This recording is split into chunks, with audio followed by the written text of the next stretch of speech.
السلام عليكم ورحمة الله وبركاته. إن الحمد لله نحمده ونستعينه ونستغفره ونعوذ بالله من شرور أنفسنا وسيئات أعمالنا. من يهده الله فلا مضل له ومن يضلل فلا هادي له، وأشهد أن لا إله إلا الله وحده لا شريك له، وأشهد أن محمدا عبده ورسوله. أما بعد، فإن خير الحديث كتاب الله، وخير الهدي هدي محمد صلى الله عليه وسلم،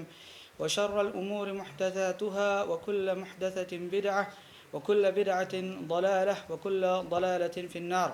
أعوذ بالله من الشيطان الرجيم. بسم الله الرحمن الرحيم. يا أيها الذين آمنوا اتقوا الله حق تقاته ولا تموتن إلا وأنتم مسلمون. يا أيها الناس اتقوا ربكم الذي خلقكم من نفس واحدة وخلق منها زوجها وبث منهما رجالا كثيرا ونساء، واتقوا الله الذي تساءلون به والأرحام إن الله كان عليكم رقيبا. يا أيها الذين آمنوا اتقوا الله وقولوا قولا سديدا يصلح لكم أعمالكم ويغفر لكم ذنوبكم، ومن يطع الله ورسوله فقد فاز فوزا عظيما. عزیز ساتھیوں، بزرگوں، نوجوان ساتھیوں اور پیاری ماؤں اور بہنوں، شعبہ دعوت و تبلیغ جماعت المسلمین مسئلہ کی طرف سے یہ پہلا آن لائن علمی و تربیتی دورہ ہے، جس کے اندر جو موضوع منتخب کیا گیا ہے وہ ہے نصیحت اور خیر خواہی، اور اس کے لیے جو کتاب منتخب کی گئی ہے وہ ہے الفرق بین النصیحۃ والتعیر، نصیحت اور عار میں فرق، جو حافظ ابن رجب حنبلی رحمہ اللہ کی کتاب ہے۔ قبل اس کے کہ اس کتاب کے اندر حافظ ابن رجب رحمہ اللہ نے جو مختصر اور جامع کلمات ذکر کیے ہیں ان کی توضیح و تشریح کی جائے، مناسب سمجھا جاتا ہے کہ اس موضوع کو کیوں منتخب کیا گیا اور اس کتاب کا انتخاب کیوں عمل میں آیا، اس کی طرف روشنی ڈالی جائے۔ میرے بھائیوں، ہم اور آپ یہ بات جانتے ہیں کہ اللہ کے نبی علیہ الصلاۃ والسلام نے حدیث کے اندر ارشاد فرمایا کہ الدین النصیحہ، دین نصیحت اور خیر خواہی کا نام ہے۔ نصیحت کس طرح کی جائے، نصیحت کے اصول و ضوابط کیا ہے، نصیحت کا طریقہ کار کیا ہے، نبی اکرم صلی اللہ علیہ وسلم کا نصیحت کے سلسلے میں منہج کیا تھا، طریقہ کیا تھا، اور سلف صالحین کا کیا منہج تھا، یہ سمجھنا ہمارے لیے انتہائی ضروری ہے، اس لیے کہ اس وقت نصیحت کو لے کر بہت سارے لوگ غلطی کر رہے ہیں۔ کچھ لوگ ایسے ہیں جو یہ کہتے ہیں کہ نصیحت کی کوئی ضرورت نہیں ہے، یہ زمانہ بھلائی کا زمانہ نہیں ہے، لہذا اگر کوئی کرائم کر رہا ہے، برائی کر رہا ہے تو اسے برائی کرنے دی جائے، اور جو اچھائی کر رہا ہے اسے اچھا کام کرنے دیا جائے۔ مسلمانوں میں ایک لبرل طبقہ ہے جو یہ کہتا ہے کہ نصیحت کی کوئی ضرورت نہیں ہے، امر بالمعروف اور نہی عن المنکر کی کوئی ضرورت نہیں۔ اگر نصیحت نہ کی جائے اور کرمنلز کو ان کے کرائم سے نہ روکا جائے تو ایسی صورت میں سماج اور سوسائٹی میں فساد اور بگاڑ پیدا ہوگا، لوگوں کی عزت محفوظ نہیں رہے گی، لوگوں کا مال محفوظ نہیں رہے گا، اور لوگوں کی جان بھی محفوظ نہیں رہے گی۔ نصیحت کے باب میں کچھ لوگوں کا یہ کہنا ہے کہ نصیحت کرنے سے پہلے ضروری ہے، بلکہ شرط ہے کہ جس کو نصیحت کی جا رہی ہے اس کی تعریف کی جائے، تاکہ نصیحت جس شخص کو کی جا رہی ہے وہ نصیحت کو قبول کرے۔ لیکن میرے بھائیوں، ایسی کوئی شرط شریعت مطہرہ نے نہیں لگائی ہے۔ ہاں بسا اوقات مصالح و مفاسد کا اعتبار کرتے ہوئے اس کا خیال رکھا جا سکتا ہے، لیکن یہ شرط لگانا کہ اہل بدعت کو اگر نصیحت کرنا ہے یا ان پر رد کرنا ہے تو سب سے پہلے ان کے جہود کا اعتراف کیا جائے، ان کی خدمات کا اعتراف کیا جائے، ایسا ضروری نہیں ہے۔ البتہ حالات کو دیکھ کر بسا اوقات ان کے جہود کا اور ان کے خدمات کا اعتراف کرنا نصیحت کرنے سے پہلے اور رد کرنے سے پہلے یہ مناسب ہوتا ہے۔ اسی لیے آپ دیکھیں کہ امام ابن تیمیہ رحمہ اللہ نے جب امام غزالی رحمہ اللہ پر رد کیا تو پہلے امام غزالی رحمہ اللہ کی خدمات کا اعتراف کیا۔ امام غزالی رحمہ اللہ جیسی شخصیت جو تمام مسلمانوں کے درمیان معروف و مشہور شخصیت ہے،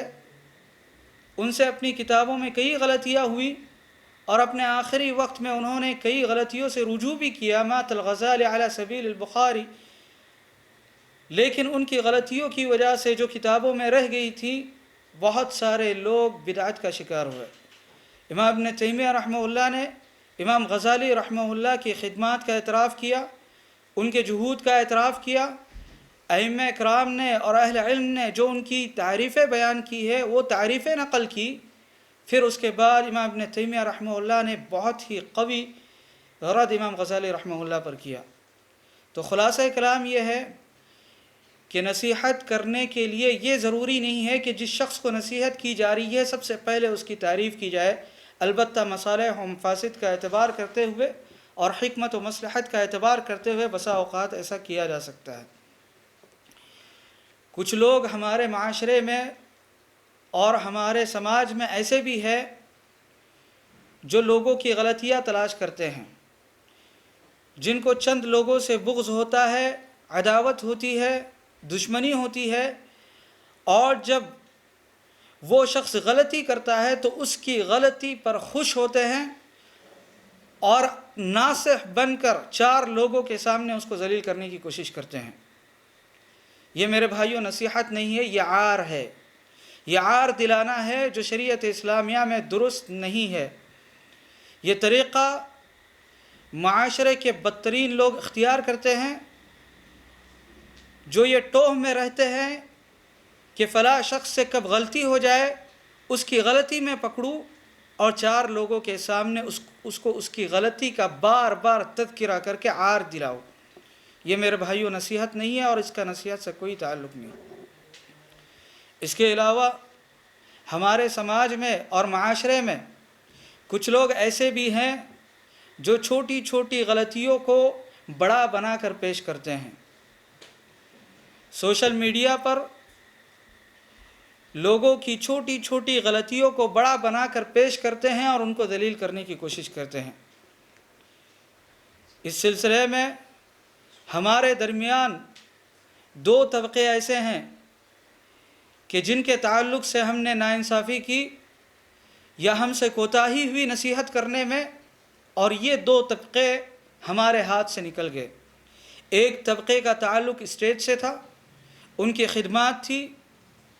سوشل میڈیا پر وہ پاپولر بن چکے تھے۔ بعض اہل علم نے چونکہ ان کی منہجی غلطیاں تھی،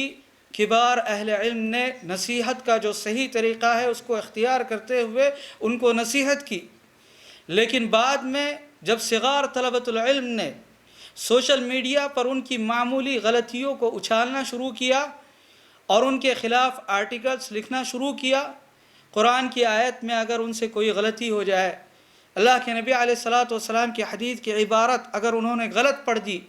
چھوٹی چھوٹی معمولی غلطیوں کو سوشل میڈیا پر اٹھایا گیا، اس کو وائرل کیا گیا، ان کا استہزاء کیا گیا، مذاق اڑایا گیا، عار دلائی گئی، یہ نصیحت کا طریقہ نہیں ہے۔ بعد میں ان میں سے بعض لوگوں نے بغاوت کی، ان کا ایک الگ طبقہ ہے، ان کے چاہنے والے ہیں، ان کے مرید ہیں جو ان کی غلطیوں پر خوش نہیں ہوتے بلکہ ان کی غلطیوں کو بھی حق سمجھتے ہیں۔ ایک اور طبقہ جس کا تعلق علاج اور معالجے سے تھا، ان کے سلسلے میں بھی ہم نے کوتاہی سے کام لیا، نصیحت کا جو صحیح طریقہ کار تھا بعض کبار اہل علم نے اور بعض ذمہ دار شخصیتوں نے ان کو سمجھایا، اور نصیحت کا جو صحیح طریقہ کار تھا اس کو اختیار کیا، لیکن ہم جیسے صغار طلبۃ العلم نے سوشل میڈیا پر ان کی غلطیوں کو اچھالنا شروع کیا، ان کی اندر کی باتوں کو لوگوں کے سامنے اجاگر کرنا شروع کیا۔ بعد میں کیا ہوا؟ انہوں نے بغاوت کا راستہ اختیار کیا۔ ان کا بھی ایک الگ حلقہ ہے، ان کے چاہنے والے بھی۔ تو میرے بھائیوں، نصیحت کا کیا طریقہ کار ہے،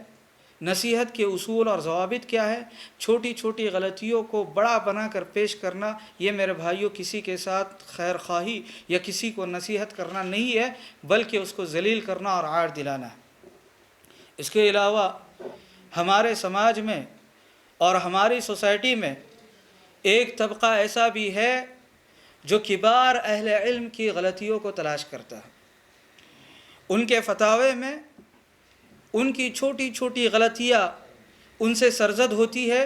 یا ایک کہ اگر وہ کوئی موقف رکھتے ہیں کسی بڑے اہل علم کے موقف کے خلاف اجتہادی مسائل میں، تو بعض صغار طلبۃ العلم دونوں مشائخ کو لڑانے کا کام کرتے ہیں، اور یوٹیوب پر جب پوسٹ کرتے ہیں ویڈیو تو کہتے ہیں رد فلان علی فلان، حالانکہ اس شیخ کا اور اس عالم کا دوسرے شیخ سے اور اس عالم سے کوئی مطلب نہیں، لیکن بعض صغار طلبۃ العلم نے یہ طریقہ اختیار کیا۔ بعد میں کیا کیا کہ جو مشائخ ان کو پسند نہیں تھے یا جن کے تعلق سے ان کے دل میں کینہ کپٹ اور بغض تھا، ان کی تبدیع کرنا شروع کر دی، ان کو بدعتی قرار دے، کہا کہ یہ حزبی ہو چکے ہیں،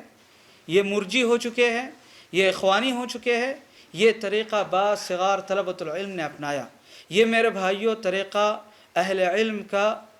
اور اہل سلف کا یہ طریقہ کار ہرگز بھی نہیں ہے، یہ طریقہ کار اصل میں حدادیہ کا ہے۔ محمود الحداد ایک مصری شخص جو مدینہ کے اندر رہا کرتا تھا، ہمارے مشائخ کہتے ہیں کہ اس سے ہم کہتے تھے مسجد نبوی کے اندر کہ چلو شیخنا عبد المحسن بن حمد العباد کا درس ہو رہا ہے، اس درس کے اندر شرکت کرو۔ وہ کہتا تھا نہیں، اوپر لائبریری ہے، میں کتابیں پڑھتا ہوں، مجھے درس سے زیادہ فائدہ نہیں ہوتا ہے، کتابوں سے زیادہ فائدہ ہوتا ہے۔ بعد میں اس شخص نے، اس کا اہل علم سے کوئی واسطہ نہیں تھا، بس تعارف تھا، نہ تو اس نے اہل علم کی صحبت اختیار کی اور نہ ہی اہل علم سے استفادہ کیا، البتہ کتابیں اس نے بہت زیادہ پڑھی، کتابوں کا مطالبہ کیا۔ بعد میں شیخ حماد انصاری رحمہ اللہ کی لائبریری میں بیٹھ کر اس نے یہ دعویٰ کیا کہ حافظ ابن حجر رحمہ اللہ سے اپنی کتاب فتح الباری کے اندر منہجی غلطیاں ہوئی ہے، لہٰذا اس کتاب کو جلا دینا چاہیے۔ یہ تاریخ اسلام میں پہلا واقعہ ہے جس میں یہ کہا جا رہا ہے کہ اگر کسی کتاب میں غلطی ہے تو اس کو جلا دیا جائے۔ اس نے کہا کہ امام نووی رحمہ اللہ نے جو صحیح مسلم کی شرح کی، المنہاج شرح صحیح مسلم بن الحجاج، اس شرح کو جلا دینا چاہیے۔ حافظ ابن رجب رحمہ اللہ کے چھوٹے چھوٹے جو رسائل ہیں، کتابیں ہیں، ان میں منہجی غلطیاں ہیں، اور ان غلطیوں کی وجہ سے ان رسائل کو اور ان کتابوں کو جلا دینا چاہیے۔ میرے بھائیوں، یہ طریقہ کار اور یہ منہج دنیا نے کبھی نہیں دیکھا تھا۔ شیخ حماد انصاری رحمہ اللہ نے اس کو بھگا دیا اور کہا کہ میرے مکتبے میں آنے کی آپ کو پرمیشن بالکل بھی نہیں ہے۔ بعد میں اس کے کچھ حواری مواری ہو گئے اور انہوں نے اہل علم کی تبدیع، انہیں بدعتی قرار دینا شروع کر دیا۔ شیخ البانی رحمہ اللہ کے بارے میں کہا کہ یہ مرجی ہو گئے، انہوں نے اہل ارجاء کا راستہ اختیار کیا۔ حافظ ابن حجر رحمہ اللہ نے صفات کے باب میں بسا اوقات تعویل کی ہے فتح الباری میں، ان تعویلات کی وجہ سے کہتے ہیں کہ فتح الباری کو جلا دینا چاہیے۔ فتح الباری جس کے بارے میں اہل علم یہ شہادت دیتے ہیں، کہتے ہیں کہ ھذا کتاب العلم، یہ کتاب العلم ہے۔ فتح الباری جس کے بارے میں اہل علم کہتے ہیں کہ لا ہجرت بعد الفتح، کہ حافظ ابن حجر رحمہ اللہ نے صحیح بخاری کی ایسی شرح کی ہے کہ اس شرح کے بعد کسی اور شرح کی کوئی ضرورت نہیں، اور امام بخاری رحمہ اللہ کی کتاب کا حق ادا کیا، اس کتاب کے بارے میں کہتے ہیں کہ جلا دینا چاہیے، اور انہوں نے مملکہ کے اندر، سعودی عرب کے اندر باقاعدہ فتح الباری کے کئی نسخوں کو جلایا۔ حافظ ابن حجر رحمہ اللہ کا جہاں تک منہج سے تعلق ہے تو حافظ ابن حجر رحمہ اللہ سے صفات کے باب میں تعویل بھی ہوئی ہے، انہوں نے صفات کا اثبات بھی کیا ہے، اور انہوں نے تفویض بھی کی ہے، کہا ہے کہ ہم نہیں جانتے، اللہ رب العالمین ہی اس کا معنی بہتر جانتا ہے۔ کوئی خاص منہج حافظ ابن حجر رحمہ اللہ کا نہیں تھا۔ جامعہ اسلامیہ مدینہ منورہ کے کلیت الدعوہ اصول الدین کے اندر قسم العقیدہ میں پی ایچ ڈی کا ایک رسالہ لکھا گیا حافظ ابن حجر رحمہ اللہ کے منہج اور ان کے عقیدے کے تعلق سے، اور یہ فیصلہ سنایا گیا کہ حافظ ابن حجر رحمہ اللہ نے کئی مسائل میں اہل کلام کے ساتھ اختلاف کیا ہے، کئی اصولی اور عقدی مسائل میں اہل کلام کے طریقے کو رد کیا ہے، لیکن یہ حدادیہ کہتے ہیں کہ نہیں، چونکہ اس کے اندر غلطیاں ہے لہذا اس کتاب کو جلا دینا چاہیے۔ میرے بھائیوں، یہ طریقہ اہل علم کا طریقہ ہرگز بھی نہیں ہے۔ اگر کسی عالم سے کوئی غلطی سرزد ہو جائے، کسی عالم سے اگر کسی بدعت کا بھی ارتکاب ہو جائے تو اس پر فوراً حجت کے قیام کے بغیر بدعت کا حکم لگانا، یہ اہل سنت کا طریقہ کار ہرگز بھی نہیں ہے۔ امام ذہبی رحمہ اللہ فرماتے ہیں کہ ثم ان کبیر من ائمۃ العلم اذا کثر صوابہ، یاد رکھیے کبار اہل علم میں سے کوئی اگر اس کے حسنات بہت زیادہ ہے، اس کی اچھائیاں بہت زیادہ ہیں،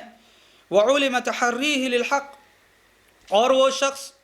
حق کے سلسلے میں بہت حریص ہے، واتسع علمہ، اس کا علم کافی گہرا ہے، وظہر ذکاؤہ وعرف صلاحہ وورعہ واتباعہ،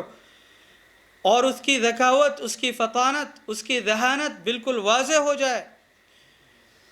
اس کا دین، اس کا تقوی لوگوں کے سامنے آ جائے، اور نبی کریم صلی اللہ علیہ وسلم کی سنت کی اتباع کا جذبہ لوگوں کے سامنے آ جائے، یغفر له زلته، اس کی غلطی کو نظر انداز کیا جائے گا۔ یہ منہج اہل علم کا۔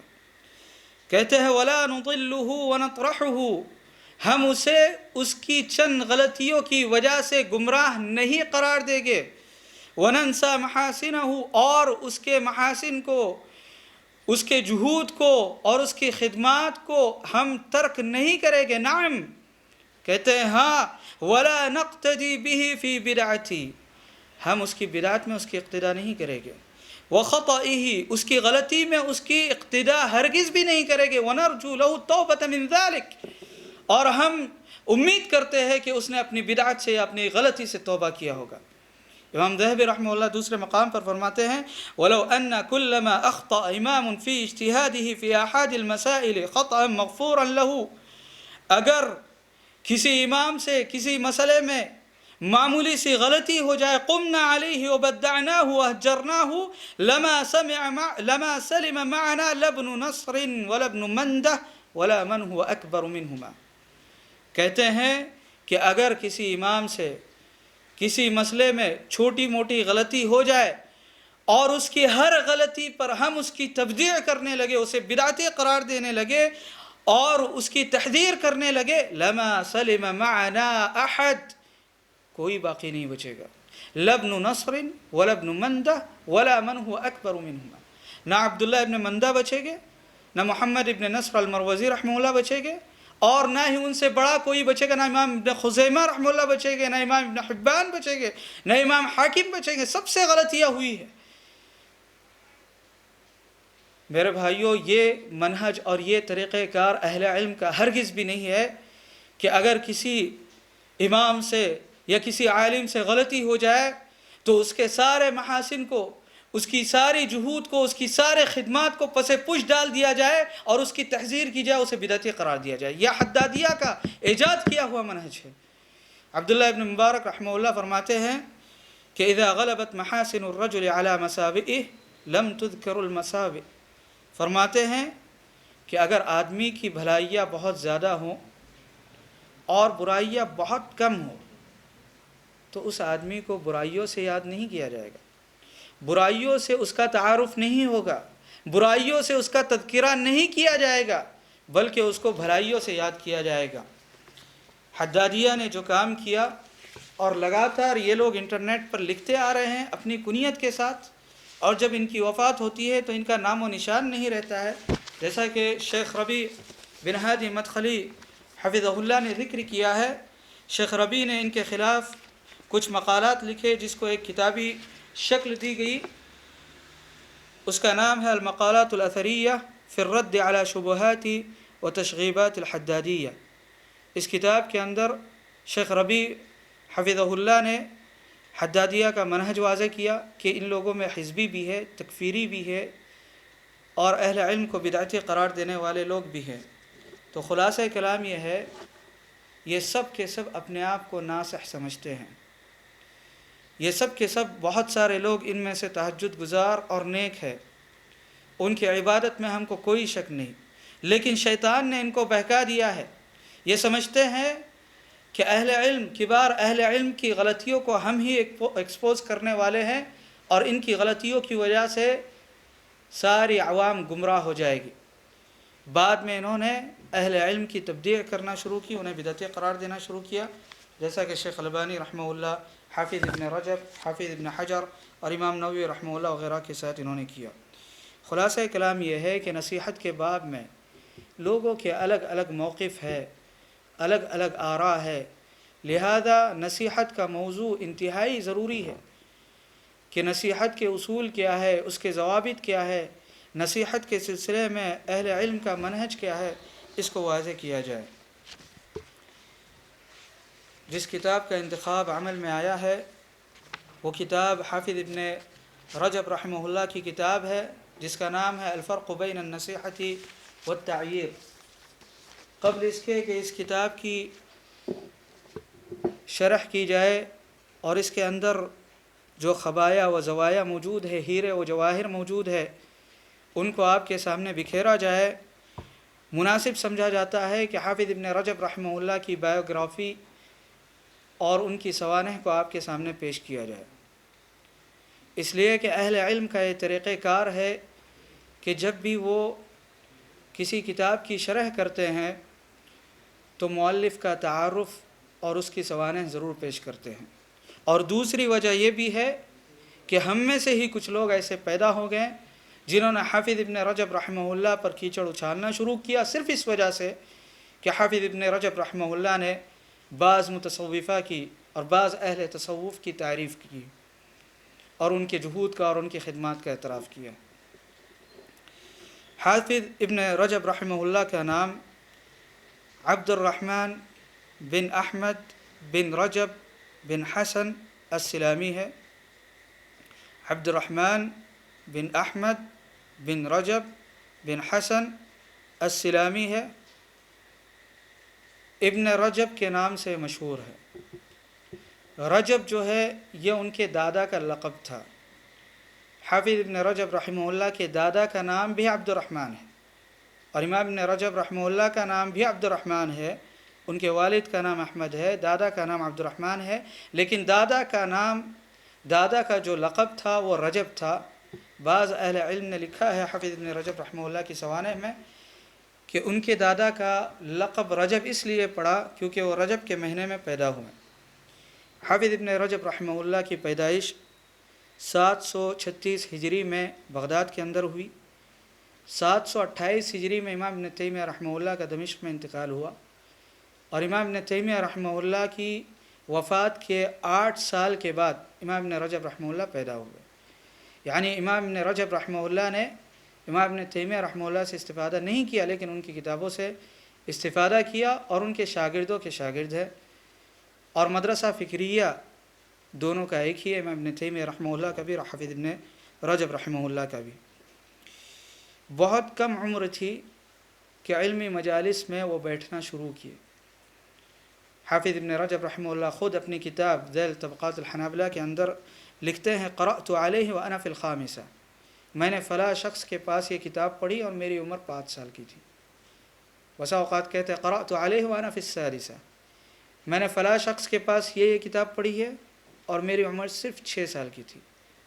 اہل علم میں بہت کم ایسے لوگ ہیں جو اتنی کم عمر کے اندر مجالس کے اندر شرکت کرتے ہوں۔ ان کے والد عالم تھے اور ان کے دادا بھی عالم تھے، ان کے دادا کے لقب سے ہی یہ مشہور ہوئے۔ ان کے والد ان کو 744 ہجری میں دمشق لے کر گئے، اس کے بعد 748 ہجری میں وہ بغداد واپس آ گئے، اور پھر انہوں نے حج کا سفر کیا، وہاں پر اہل علم سے استفادہ کیا۔ پھر اس کے بعد دمشق آئے، اور دمشق آنے کے بعد انہوں نے امام ابن قیم رحمہ اللہ کی ملازمت اختیار کی۔ امام ابن قیم رحمہ اللہ کی وفات 791 ہجری میں ہے، 751 ہجری میں ہے۔ 748 میں دمشق آئے اور تقریباً 3 سال تک امام ابن قیم رحمہ اللہ کے پاس رہے۔ اور حافظ ابن رجب رحمہ اللہ کی کتابوں کی ایک خصوصیت جو اہل علم ذکر کرتے ہیں وہ یہ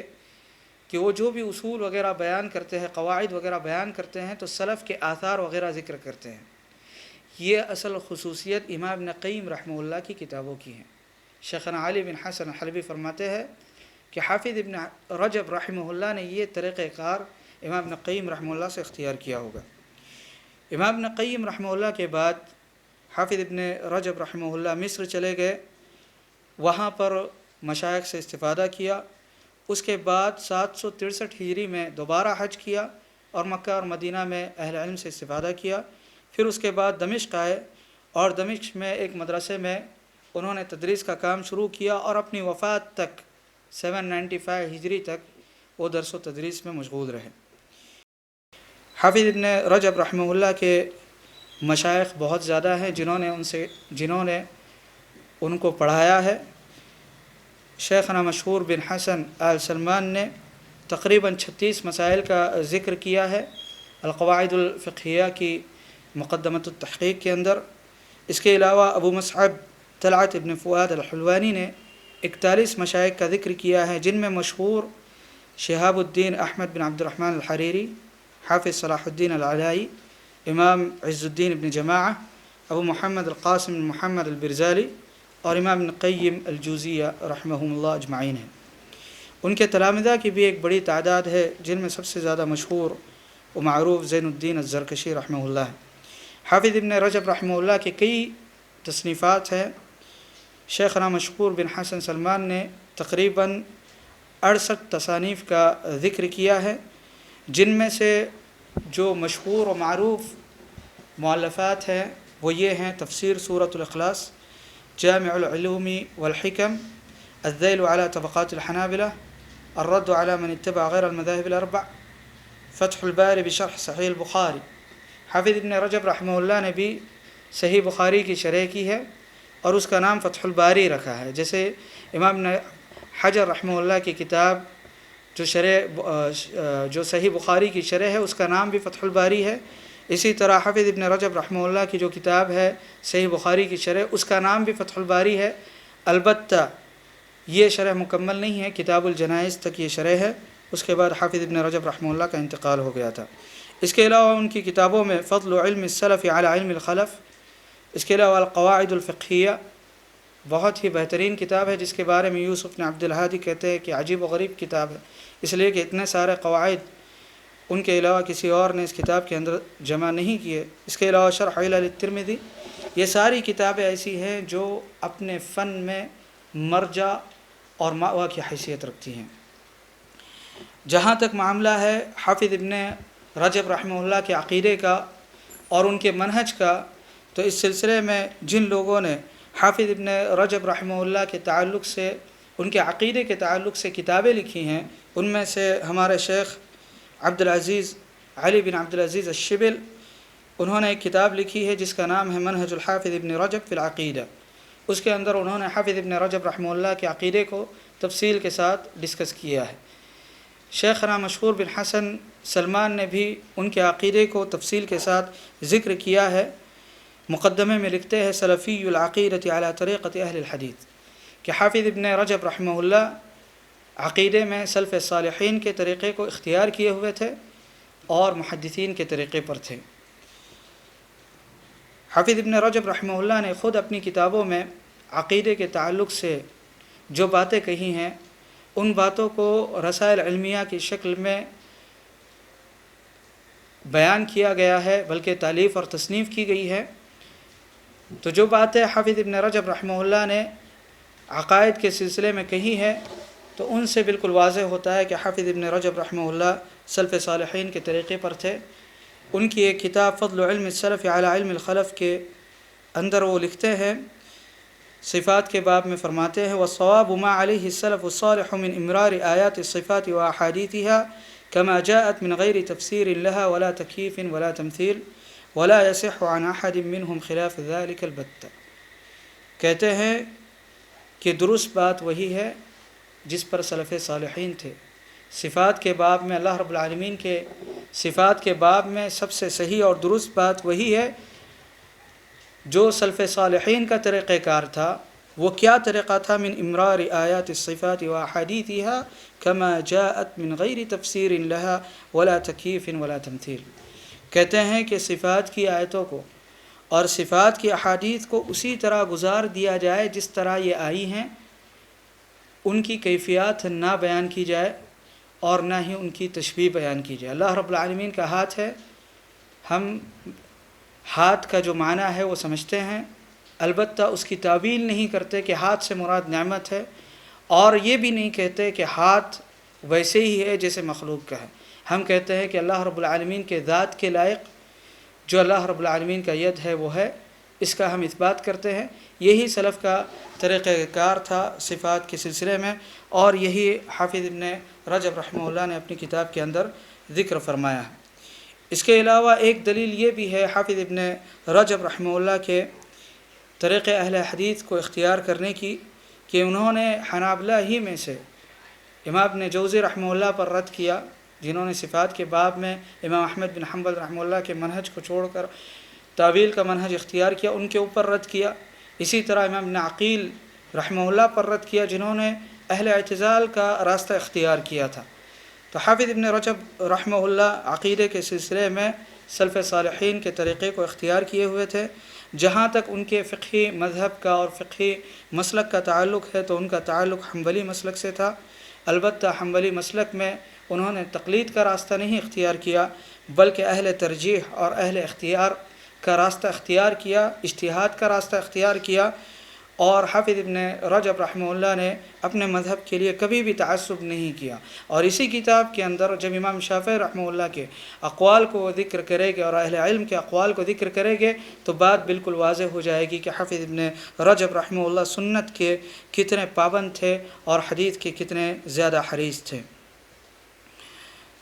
حافظ ابن رجب رحمہ اللہ کے سلسلے میں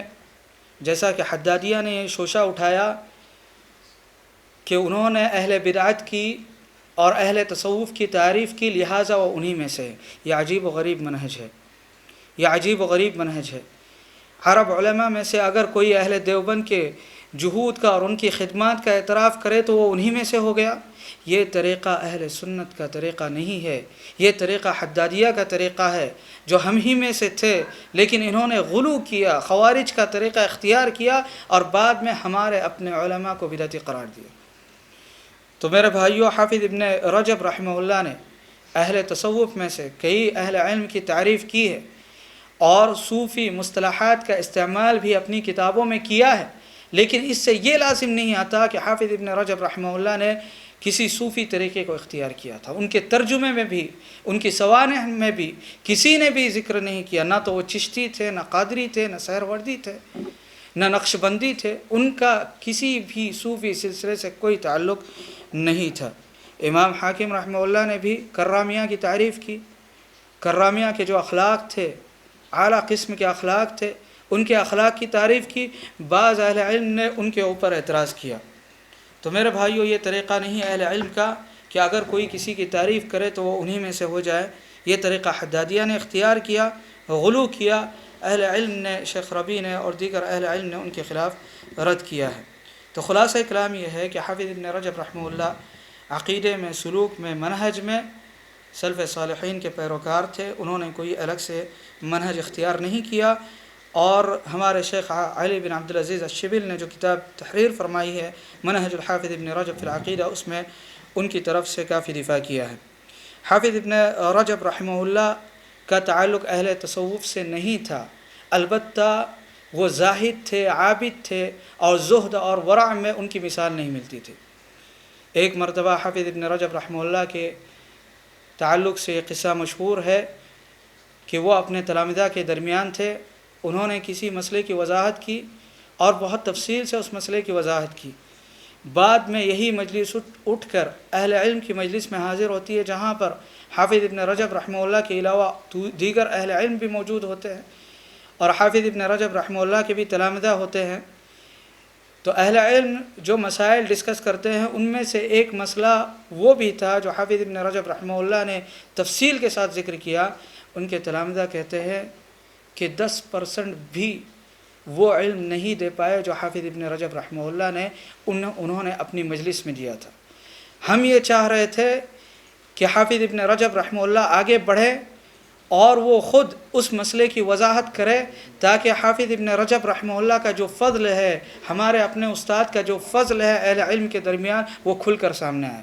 لیکن حافظ ابن رجب رحمہ اللہ خاموش رہے۔ بعض تلامذہ نے ان سے پوچھا کہ جب ہماری مجلس تھی تو اس میں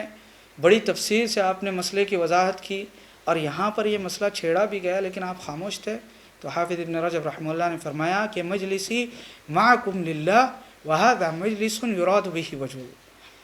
یراد بہ الدنیا، کہ تمہارے ساتھ جو میری مجلس تھی وہ صرف اور صرف اللہ رب العالمین کے لیے تھی۔ میں یہ چاہتا تھا کہ تم اس مسئلے